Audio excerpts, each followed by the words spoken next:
PDM के सरबराह मौलाना फजलुर रहमान ने Dubai में सियासी मुलाकातों पर तहफ्फुज़ात का इजहार कर दिया। शिकवा किया कि नून लीग को मुलाकात पीडीएम को एतमाद में लेकर करनी चाहिए थी। नून लीग के रहनुमा शाहिद खाकान अब्बासी ने रद्द-ए-अमल दिया कि दुबई में दो बड़ी जमातों की मीटिंग थी, जरूरी नहीं हर शख्स शामिल हो। पीपल्स पार्टी के रहनुमा कमर जमान कायरा ने वाज़ेह किया कि मुलाकातों का कोई फैसला सामने नहीं आया। मौलाना फजलुर रहमान को गिला फैसला सामने आने के बाद करना चाहिए था।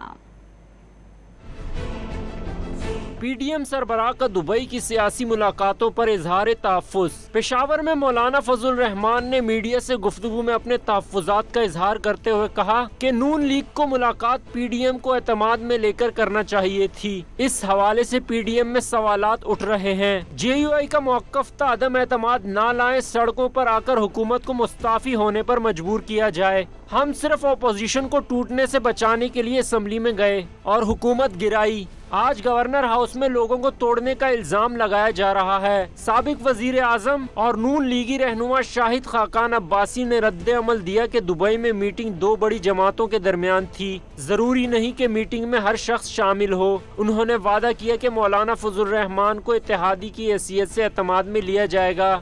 इधर पीपल्स पार्टी रहनुमा कमर जमान कायरा ने भी मौलाना फजलुर रहमान को मशवरा दिया कि दुबई मुलाकातों का कोई फैसला सामने नहीं आया। मौलाना फजलुर रहमान को फैसला आने पर गिला करना चाहिए। साथ ही ये भी वाज़ेह कर दिया कि मौलाना का गिला पीपल्स पार्टी से नहीं पीडीएम से है और पीपल्स पार्टी पीडीएम का हिस्सा नहीं है।